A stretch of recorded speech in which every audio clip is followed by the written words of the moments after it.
अ, देखिए, हम लोग सोशल मीडिया के माध्यम से बहुत सी चीज़ों से हम लोग भी अवगत हो रहे हैं।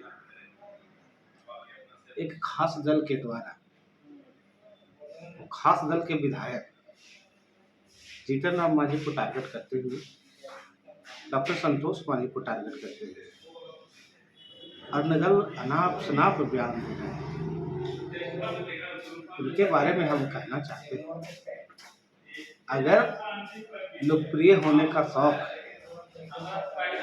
इतना ही है तो कुछ अच्छे काम करके लोकप्रिय हुए। अपने समाज के जो अभिभावक समान स्वरूप हैं, उनको समाज के अन्य लोगों के द्वारा उकसाकर जो गाली दिलाया जा रहा है, वह घोर निंदनीय है। समाज के लोग प्रबुद्ध लोग हैं, जानते और समझते हैं कौन अपना है, कौन पराया है, कौन किसके हाथ में कितना ताकत है, वो सब समझते हैं। लेकिन लोभ में, लालच में, पद के लिए अपने नेता के तलवार चाटने में एक तरह से चापलूसी का जो कहते हैं वो हद पार करती है। कितना भी कुछ हो जाएगा, जीतन राम मांझी, डॉक्टर संतोष मांझी, हम लोग मांझी जो परिवार है, मुसहर परिवार है, भूया परिवार है, सदा परिवार है, दलित परिवार है, हम सबके अभिभावक हैं।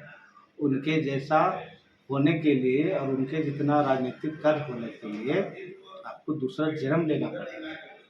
इस तरह का ओछी हरकत कर करके हो सकता है कि आप अपने दल के जो सुप्रीमो है उनके नज़रों में बहुत अच्छा हो जाए, लेकिन समाज की नज़रों में आप बिल्कुल गिरे हुए हरकत कर रहे हैं।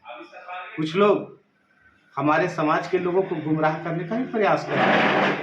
मांझी मुसहर परिवार जो हमारा है, गरीब परिवार है, कभी उत्तर बिहार के नाम पर, कभी दक्षिण बिहार के नाम पर डिवाइडेशन का खेल किया जा रहा है।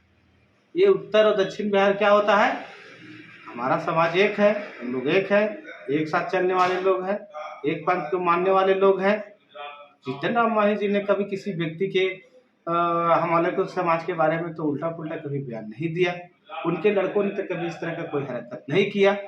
तो लोभ लालच में और अपने आकाओं को खुश रखने के लिए इस तरह का अनर्गल बयानबाजी करना कतई शोभा नहीं देता है। आप जनप्रतिनिधि हैं, सम्मानित जनता ने आपको चुनकर के सदन में भेजने का काम किया है, लेकिन आपका हरकत देख करके पूरे समाज और पूरा बिहार के जो मांझी मुसहर परिवार है वह थू थू करने को विवश। आपको समझने का आवश्यकता है। आप अपने परिवार के जो सर्वश्रेष्ठ है, आप अपने अभिभावक को समझिए एक तरह से गाली देने का काम कर रहे हैं।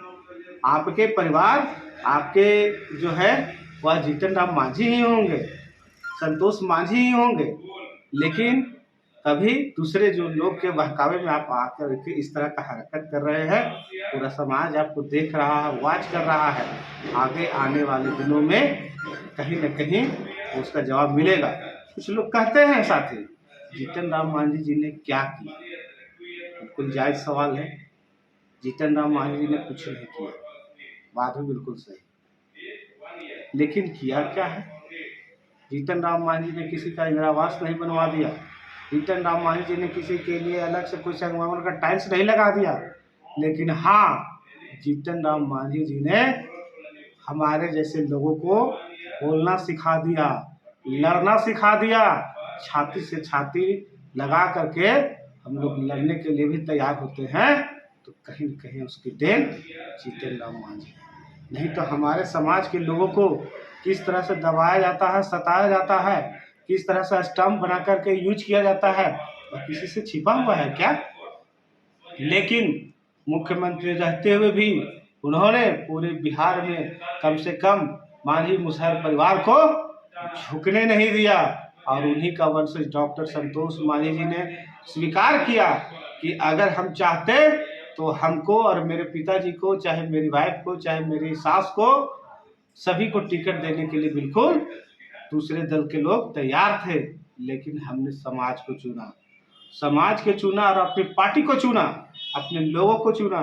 गरीबों की आवाज़ को उठाने का जो संकल्प हमने लिया है उसको चुना, तो कहीं न कहीं उनका जो बलिदान है वो चाहते तो नज़र नीचे कर करके और आँख थोड़ा-सा अति करके, शरीर थोड़ा ढीला कर करके चाहते तो मंत्री पद बन सकते थे। जीतन राम मांझी मुख्यमंत्री 6 महीना तक बना हुआ रह सकता था, लेकिन माँ सबरी के वंशज डॉक्टर डॉक्टर संतोष मांझी का जो कथन किया गया है कहीं न कहीं आगे आने वाली मील का पत्थर साबित होगा साथी। और हम लोग तो पहाड़ का सीना चीर करके जो रास्ता बना देते हैं उनका वंशज है, दीना भद्री जी है, भगवान है हमारे, उनके वंशज है। हम तो ऐसे लोगों को वंशज मानने वाले लोग हैं, और हम लोग तो ऐसे लोगों को चलते हैं जो अगर ठान ले तो पहाड़ का सीना चीर करके भी रास्ता बनाने से पीछे नहीं हटते हैं। तो साथ ही हम लोग को इस पर विचार करना चाहिए, समझना चाहिए।